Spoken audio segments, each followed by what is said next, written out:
progresser seul, beaucoup d'entre vous se retrouvent dans cette situation par manque de moyens ou faute de trouver un enseignement de qualité. J'ai été exactement à votre place pendant des années et aujourd'hui, je vais vous révéler si on peut réellement progresser en autodidacte comme je l'ai fait. Et surtout, quelles sont les erreurs qui pourraient vous coûter des années de progression. Bienvenue dans ce nouvel épisode de Master Dressage, je suis Inès, cavalière de compétition à niveau pro et coach de dressage et aujourd'hui nous allons aborder un sujet qui touche beaucoup d'entre vous. Peut-on réellement progresser seul en équitation ? Quand je repense à mon parcours, j'ai passé la majorité de mon temps seule. Un cours par mois quand j'avais de la chance et aujourd'hui, je vais vous parler de cette réalité. Peut-on vraiment progresser sans coach régulier ? Cette question résonne particulièrement pour ceux d'entre vous qui, comme moi, n'ont pas eu accès facilement à un entraînement régulier, que ce soit pour des raisons financières, géographiques et parfois suite à de mauvaises expériences avec certains coachs.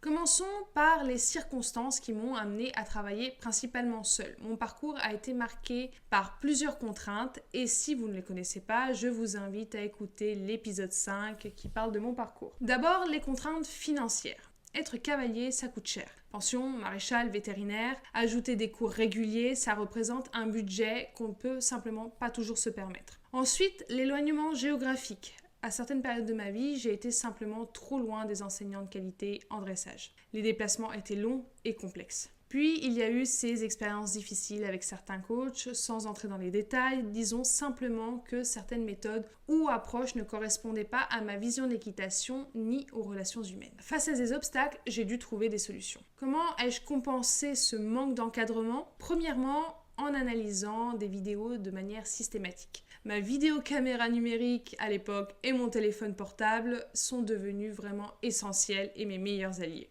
Je me filmais presque à chaque séance et encore aujourd'hui quand je peux monter, je le fais. Puis j'analysais minutieusement chaque détail, ma position, l'attitude de mon cheval, la qualité des transitions et j'en passe. Chaque micro-détail y passait. Deuxièmement, j'ai passé des heures à étudier les grands cavaliers. Je regardais leurs compétitions, leurs démonstrations, j'essayais de comprendre leurs choix techniques, leur approche, je décomposais chaque mouvement et leurs aides. Et troisièmement, j'ai investi dans des stages ponctuels plutôt que dans des cours réguliers. Je préférais économiser pour participer à des stages intensifs avec des cavaliers dont j'admirais le travail. Ces moments étaient précieux et ils me donnaient de nouvelles perspectives, de nouvelles idées à explorer. Et puis après, je me retrouvais seule pendant des mois. Mais au moins, pendant cette courte période, j'avais pu travailler de manière intense et emmagasiner un maximum d'informations. Je dois vous avouer qu'à de nombreux moments, je me suis vraiment sentie comme une apprentie sorcière, et je ne dis pas ça à la légère, cette expression décrit parfaitement mon ressenti. Imaginez-moi là, seule avec mon cheval, en train d'essayer de comprendre pourquoi un exercice ne fonctionne pas, de tenter différentes approches sans vraiment savoir si je suis dans la bonne direction, et j'avais littéralement l'impression de mélanger des ingrédients dans un chaudron magique sans connaître la recette. Je prenais un peu des idées vues lors d'un clinique avec Karl Lester par exemple, j'ajoutais des techniques découvertes sur internet, des conseils glanés sur des forums, et je faisais tout un mélange et puis j'essayais. Parfois ça fonctionnait de manière assez miraculeuse et je me sentais un peu comme si j'avais trouvé la formule magique. Mais souvent, et même très souvent, c'était un échec total. Je me souviens de ces moments de frustration intense et je me disais mais pourquoi ça marche pas ? J'ai pourtant fait exactement ce qu'ils expliquaient. Ce que je ne comprenais pas à l'époque, c'est que certaines approches ne sont pas tout simplement compatibles entre elles et ne vont pas à tous les chevaux. On ne peut pas mélanger toutes les méthodes en espérant un résultat cohérent. Ces expérimentations m'ont considérablement ralenti dans ma progression. Et soyons honnêtes, elles n'ont pas été bénéfiques pour mes chevaux, notamment pour Fionnette, qui a été vraiment mon brouillon de cheval. Aujourd'hui, même si je suis en arrêt et que je ne monte pas pour le moment, quand je regarde mes anciennes vidéos, je ne suis pas pleinement satisfaite. Je vois des choses que je voudrais encore corriger, des détails que j'aurais dû voir plus tôt. Un point important que je tiens vraiment à souligner, c'est que ce qui a peut-être fait la différence entre mon parcours et celui de quelqu'un d'autre dans les mêmes conditions, c'est que j'ai quand même eu des coachs réguliers jusqu'à un certain niveau. Jusqu'au niveau junior, j'ai bénéficié d'un encadrement qui m'a permis d'acquérir des bases solides. Cette fondation a rendu mon parcours d'autodidacte un peu moins difficile, même si je mets des guillemets à facile, car ça n'a vraiment pas été un chemin rose. À l'inverse, dans mon expérience, J'ai eu une énorme chance que beaucoup d'entre vous n'ont peut-être pas, c'est que j'ai eu des chevaux dressés, à très bon niveau. Entre autres Douit, qui a été dressé jusqu'au niveau Grand Prix, donc il savait faire tous les mouvements. Et puis Willow, qui m'a fait faire les cadets et les juniors. Donc j'ai vraiment eu la chance d'avoir ces chevaux dressés qui m'ont apporté les sensations justes. Ce qui fait qu'en arrivant sur un jeune cheval, je savais ce que je devais obtenir au final. Avec les bases et les connaissances que j'avais, j'ai pu savoir où je devais plus ou moins aller. Et surtout, je savais ce que je devais ressentir sous la selle. Ça a donc été beaucoup moins difficile pour moi parce que j'avais justement ces chevaux-là. Beaucoup de personnes qui m'écoutent ont un jeune cheval ou ont un cheval qui n'est pas dressé à bon niveau, ou qui n'est vraiment tout simplement pas dressé. Et ils ne peuvent donc pas avoir ces fameuses sensations, car le cavalier doit avoir les sensations, mais le cheval aussi, ce qui rend la tâche encore plus complexe. Si on part d'un niveau club et qu'on essaie de progresser seul, c'est extrêmement compliqué. Je ne dis pas que c'est impossible, mais c'est un chemin tellement plus long et ardu. Une progression qui pourrait prendre 2 ans avec un bon coach prendra facilement 5 ans, voire plus en travaillant seul. Et encore, si on tombe sur les bonnes infos. Avant d'aller plus loin, je pense qu'il est important d'être réaliste. Nous avons aujourd'hui un avantage considérable par rapport à l'époque où j'ai commencé, Internet. À l'époque, les ressources en ligne étaient assez limitées. Aujourd'hui, on a accès à des vidéos explicatives, des masterclass en ligne et des forums de discussion qui sont complètement dédiés au dressage. Aujourd'hui, un cavalier motivé peut trouver une mine d'informations de qualité en quelques clics. Mais cette accessibilité est à double tranchant. D'un côté, c'est une chance incroyable d'avoir accès à tant de connaissances et de l'autre côté, on peut facilement tomber sur des informations qui vont nous faire totalement régresser sans même qu'on s'en rende compte. Sans base solide sur lesquelles s'appuyer, sans ce socle technique qui nous permet de trier le bon grain du mauvais, on peut rapidement être entraîné vers des travers. Et c'est d'ailleurs l'une des raisons pour lesquelles on se retrouve aujourd'hui avec tant de virulence dans le monde équestre. Je faisais référence à cela dans un précédent épisode et je trouve que l'épisode 5 du podcast de Pauline Barbier, D'un cheval à l'autre, qui parle entre autres des haters, reflète parfaitement cette situation. Un manque de connaissances crée souvent de la frustration et certaines personnes, plutôt que de remettre en question leur propre approche, préfèrent critiquer violemment celle des autres. Je vous conseille vivement de l'écouter. C'est vraiment un super épisode. Ces personnes se perdent dans cette négativité et ironiquement, cela empêche de progresser. Parfois, je me dis que c'est peut-être une chance que je n'ai pas eu accès à toutes ces informations en ligne à mes débuts. J'aurais peut-être été submergée ou tirée dans trop de directions à la fois. Mais malgré tous ces outils, et je tiens à être parfaitement honnête avec vous, je reste profondément convaincue que rien ne remplace un œil extérieur. Un bon coach voit ce que nous ne pouvons pas voir, même avec la meilleure des caméras au monde. Je vais vous confier quelque chose. Je pourrais facilement vous dire que vous pouvez vous débrouiller seul, parce que je l'ai fait. Mais en tant que coach moi-même aujourd'hui, ça serait vous mentir. Quand je pourrais remonter à cheval régulièrement, la première chose que je ferais serait de me trouver un bon coach. Pas parce que je manque de connaissances techniques, mais parce que c'est un œil extérieur qui est vraiment irremplaçable. Quand je regarde où j'en suis aujourd'hui, je me dis que si j'avais eu la possibilité de m'offrir des cours réguliers avec un bon coach, j'aurais certainement atteint plus tôt certains objectifs et peut-être même participé à des compétitions de plus haut niveau. Ce qui est particulièrement précieux avec un coach, au-delà de cette correction technique, c'est la possibilité d'avoir une discussion, un échange, même si parfois j'étais pas totalement d'accord avec mon entraîneur. Ces moments de confrontation m'obligeaient à réévaluer ma pratique et à remettre en question mes certitudes. Quand on est seul, on peut facilement s'enfermer dans des habitudes sans jamais les remettre en question. Et c'est encore plus vrai aujourd'hui avec les réseaux sociaux. Et je veux attirer votre attention sur quelque chose de particulièrement insidieux, et c'est l'algorithme. L'algorithme des réseaux sociaux. Ils sont vraiment conçus pour vous montrer ce que vous aimez voir, ce avec quoi vous êtes déjà d'accord, et ils vous maintiennent dans votre zone de confort.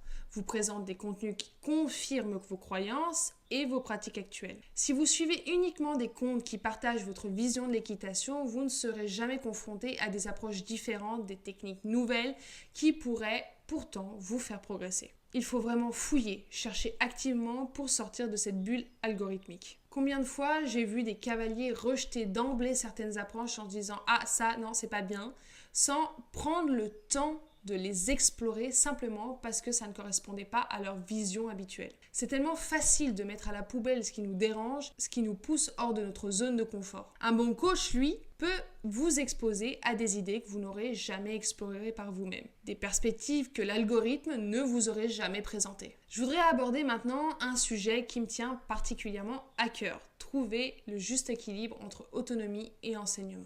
Mon parcours a fait de moi une cavalière autodidacte par nécessité. Cette solitude m'a amenée à développer une approche que je trouve finalement assez enrichissante. Confronter différentes méthodes, différentes écoles de pensée, etc. J'aime pouvoir explorer, diversifier mes approches sans être limitée par une seule vision. Je peux prendre ce qui me parle dans une méthode et laisser de côté ce qui me convient moins. C'est une liberté que l'autodidacte peut s'offrir. Mais attention, et là vraiment attention, cette approche demande une maturité que je ne vois pas toujours chez les jeunes cavaliers d'aujourd'hui. Je dis jeunes, mais je parle vraiment de niveau, je ne parle pas d'âge. Et c'est un constat qui dépasse largement le cadre de l'équitation. Très souvent, je vois des cavaliers papillonner d'une méthode à l'autre, d'un coach à l'autre, sans jamais prendre le temps d'approfondir vraiment. Ils s'imaginent qu'ils savent déjà, qu'ils ont compris l'essentiel, qu'après quelques vidéos ou quelques cours, ça y est, ils ont la science infuse. La vérité, c'est qu'il faut de la persévérance. Pour vraiment comprendre une méthode, il faut s'y plonger complètement. Et je dirais qu'il faut minimum, et bien minimum, 6 mois d'immersion totale et régulière pour véritablement saisir la profondeur de chaque méthode. Et je ne parle pas d'un cours par semaine, mais d'une exploration de fond en comble. Ce n'est qu'après cette immersion que vous pourrez réellement juger si cette méthode vous convient et si elle produit des résultats concrets sur votre cheval. À l'inverse, rester toute sa vie avec le même coach n'est pas nécessairement la solution non plus. La fidélité est une qualité, bien sûr, mais l'ouverture d'esprit en est une autre. Un bon équilibre pourrait être de travailler intensément avec un enseignant pendant une période significative, puis éventuellement de chercher une nouvelle perspective une fois les fondamentaux bien assimilés. Et c'est ce juste milieu qui, selon moi, permet la progression la plus solide. Assez d'ouverture pour ne pas s'enfermer dans un dogme, mais assez de constance pour vraiment intégrer ces enseignements. Le travail seul représente des défis considérables qu'il serait malhonnête de ne pas mentionner. Le premier risque, peut-être le plus insidieux, est d'ancrer des mauvaises habitudes. Sans regard extérieur pour nous corriger, certains défauts techniques peuvent s'installer durablement, devenant ensuite plus difficile à corriger. Il y a aussi ce phénomène bien connu, on devient souvent aveugle de nos propres erreurs. Certains problèmes évidents pour un œil extérieur nous échappent complètement. La progression est généralement plus lente. Ce qui pourrait être corrigé en quelques séances avec un bon coach peut prendre des mois en travaillant seul, et même parfois s'aggraver. J'en ai fait l'expérience à plusieurs reprises, notamment avec certains mouvements techniques où je tournais en rond avant de trouver la solution. Et au final, j'arrivais à le corriger avec un coach. Il y a aussi ces moments de doute intense, sans validation externe, sans encouragement régulier, on peut facilement perdre confiance, se demander si on fait les choses correctement, si on avance sur la bonne direction, etc., etc. Le coach n'est pas seulement là pour nous donner des conseils techniques, mais il est aussi là pour nous pousser vers le haut. Puis il y a la question de la sécurité, mais ça c'est encore autre chose. Travailler seul, c'est aussi gérer les risques seul, que ce soit pour débuter un jeune cheval ou aborder des exercices plus techniques. L'absence d'encadrement peut parfois être problématique. Je voudrais vous parler d'un effet psychologique que cette autodidaxie a eu sur moi. Et c'est le syndrome de l'imposteur. Ce sentiment profond de ne pas être légitime, de ne pas être à la hauteur malgré les compétences acquises. Ce syndrome s'est particulièrement manifesté pendant ma période de DO pour devenir entraîneur. Même si j'avais techniquement un tuteur, que je ne conseillerais d'ailleurs à personne, ce type de tuteur qui m'a totalement traumatisée plus qu'autre chose et ne m'a rien appris, je me suis retrouvée face à des cavalières de différents niveaux. Dans le cadre de la formation, nous devions nous donner des cours mutuellement. Et là, je me suis retrouvée complètement tétanisée. Je n'ai finalement jamais participé à ces exercices de groupe. Je restais complètement muette. C'était l'effet direct de cette autodidaxie. J'avais toujours été seule à me débrouiller sans validation extérieure et soudain, il fallait que je me positionne en tant qu'enseignante devant une cavalière qui, d'après moi, avait le même niveau de compétition que moi. J'étais paralysée par le manque de confiance. Je donnais pratiquement aucun conseil. Pas parce que je ne voyais pas ce qu'il fallait corriger ou comment l'aider, mais parce que je n'étais pas capable de mettre des mots sur mes sensations. Et surtout la peur d'être jugée. À force d'être seule, j'avais développé une compréhension intuitive, mais je n'avais jamais eu à le verbaliser et encore moins à l'expliquer à quelqu'un. Je voudrais vraiment insister sur un point crucial et c'est l'importance des bases fondamentales. C'est peut-être l'aspect le plus difficile à comprendre pour le cavalier qui travaille seul et même le cavalier qui a un coach. Savez-vous ce qui consiste, selon moi, le plus grand frein à la progression ? C'est la confusion entre savoir et faire correctement. Comment faire une bonne transition, travailler sa rectitude, maintenir la régularité du rythme, l'échelle de progression. Beaucoup de cavaliers connaissent ces principes en théorie. Et je me suis souvent retrouvée avec des cavaliers des élèves qui prétendaient connaître ces choses-là. Et oui, bien sûr qu'ils les connaissaient intellectuellement. Aujourd'hui, qui ne sait pas qu'il faut avoir un rythme régulier, qui ignore qu'il faut muscler son cheval avec des transitions, qui n'a jamais entendu parler de l'importance de la rectitude, et j'en passe. Ces connaissances sont devenues presque universelles. Mais, et j'insiste vraiment sur ce point, ce n'est pas parce qu'on sait quelque chose qu'on le fait bien. Et beaucoup de cavaliers n'ont pas cette capacité de comprendre cette différence fondamentale. Ce phénomène est un énorme obstacle au progrès. Si on n'est pas capable de comprendre cela, même avec un coach, on stagnera. Et malheureusement, il y a des coachs, et je les comprends parce qu'il faut bien gagner sa vie, que même si les transitions ne sont pas bien exécutées, même si la rectitude n'est pas là, vont accepter que le cavalier veuille démarrer les changements de pied avec son cheval, alors que ce cheval-là n'est même pas capable de rester sur une ligne droite sans se déporter à droite ou à gauche ou faire un départ au galop correct. Ils le font pour ne pas perdre un client, parce qu'il faut gagner son pain, et le client, lui, ne veut souvent pas entendre qu'il n'est pas prêt. Il veut déjà arriver aux exercices complexes, les changements de pied, les pirouettes, les épaules en dedans, etc. alors même qu'il n'arrive pas à maintenir son cheval correctement sur la piste. Et entre autres, faire une bonne transition. Les bases sont fondamentales. Si je les rabâche à mes élèves, ce n'est pas par plaisir, c'est parce que quand ces bases sont acquises, les transitions, la rectitude sont solidement ancrées dans l'esprit et dans la pratique, il devient plus facile d'avancer sur des exercices plus complexes, aussi bien pour le cheval que pour le cavalier. A l'inverse, faire approximativement une transition, un coup elle est bien, un coup elle ne l'est pas, ou pire, elle est systématiquement médiocre, cela va faire régresser le cheval et le cavalier. C'est quelque chose que je dis mal à tolérer et aujourd'hui je n'accepte plus les cavaliers qui ne sont pas capables de comprendre ce principe. S'ils ne le comprennent pas, alors aussi bien pour le bien-être du cheval que pour celui du cavalier, ça semble assez brut dit comme ça, mais il ne faut pas oublier qu'on est aussi sur un animal qui a besoin d'être musclé correctement et se retrouve parfois avec des cavaliers de différentes tailles, de différents poids, à faire des exercices réguliers. Et s'il n'est pas musclé correctement, il peut avoir des soucis de santé. Cette intolérance que j'ai, on peut s'amuser en apprenant les bases. C'est comme ça dans tout apprentissage. On commence par les bases. Avant de vouloir lire Proust, il faut d'abord apprendre à lire les lettres, puis les mots. On commence par de la littérature plutôt facile et peut-être après, on va s'attaquer à Proust. L'équitation n'est pas différente. Je veux insister sur un point vraiment fondamental. Le seul moyen de véritablement progresser seul, c'est la qualité des bases. C'est l'entêtement, oui, l'entêtement qu'on aura face aux bases. Le fait d'avoir une bonne position, d'être symétrique, d'être aligné, de savoir se tenir correctement à cheval, de savoir monter sans les mains, que le corps et l'assiette soient autonomes par rapport aux mains, et inversement pour les mains, de savoir faire des transitions correctement.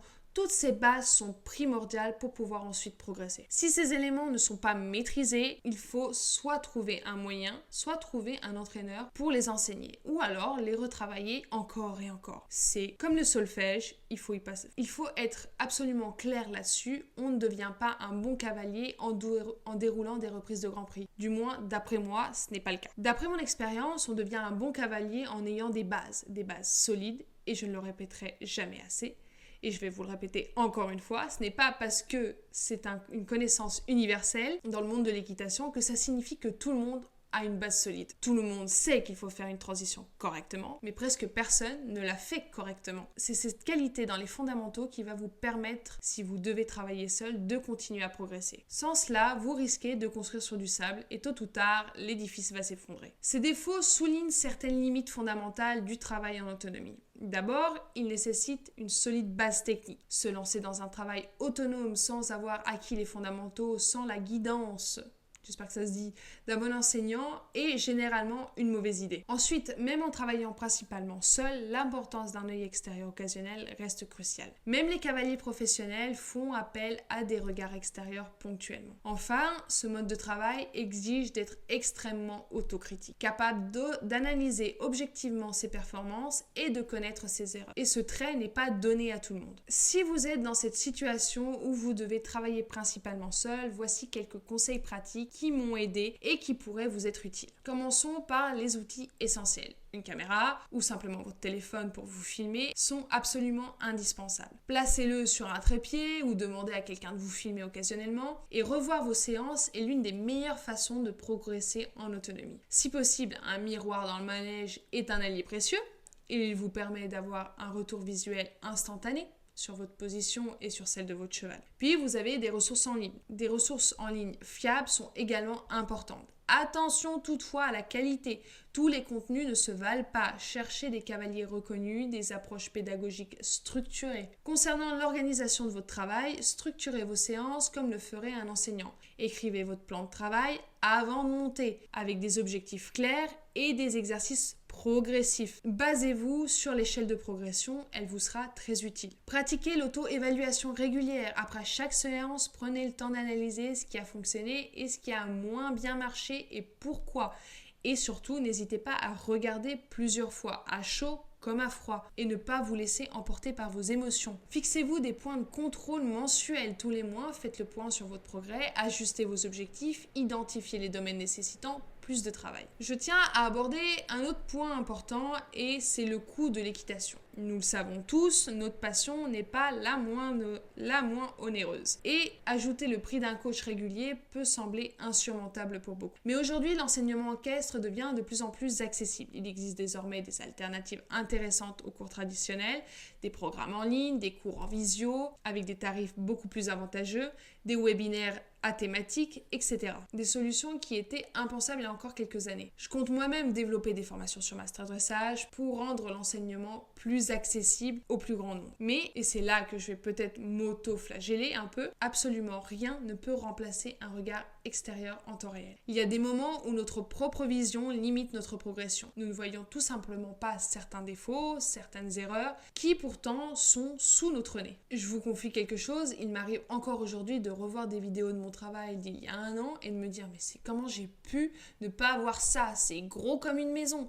Ces angles morts, ces points aveugles dans notre pratique, un bon coach les repère immédiatement. Il peut nous faire gagner des mois, parfois même des années de tâtonnement. Bien sûr, la question qui se pose ensuite est comment trouver un bon coach ? Oui, car tous les enseignants ne se valent pas et un mauvais coach peut parfois faire plus de mal que de bien. Et c'est d'ailleurs un sujet qui mériterait un épisode entier, je pense. Qu'est-ce qu'un bon coach et comment le trouver ? Si ça vous intéresse, dites-le moi en commentaire, je pourrais en consacrer un épisode complet. Pour conclure, je dirais oui, on peut progresser seul, je l'ai fait, mais il faut être honnête, c'est un chemin beaucoup plus difficile, plus long et qui demande énormément de rigueur et d'autocritique. L'idéal reste de combiner un travail personnel et un regard expert ponctuel. Ce n'est pas tant la quantité de cours qui compte, mais la qualité de ce que l'on va faire entre les deux. Si vous êtes actuellement dans cette situation de travail en autonomie, sachez que vous n'êtes pas seul. De nombreux cavaliers talentueux ont dû emprunter ce chemin à un moment ou un autre dans leur vie. La clé est peut-être de transformer cette contrainte en opportunité et de faire de cette autonomie une force à développer votre capacité d'analyse, votre écoute du cheval, votre créativité dans la résolution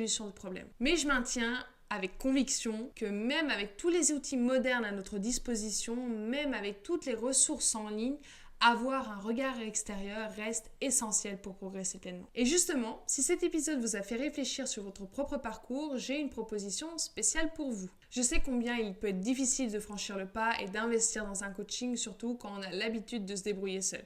C'est pour ça que, exceptionnellement, pour les auditeurs de ce podcast, je propose mon premier cours en visio au tarif du suivi régulier, 30 € au lieu de 5. Normalement, ce tarif préférentiel est réservé aux cavaliers qui s'engagent dans un suivi régulier. Mais je souhaite vous donner l'opportunité de découvrir comment un œil extérieur peut accélérer votre progression. C'est une offre exclusivement réservée aux auditeurs de cet épisode et le lien pour réserver se trouve dans la description de ce podcast. N'hésitez pas à en profiter. Si cet épisode vous a plu, n'hésitez pas à le partager et à me laisser un commentaire. Je vous laisse rejoindre la communauté Master Dressage sur Instagram et ainsi choisir le thème du prochain épisode. D'ici là, bonne progression et à bientôt!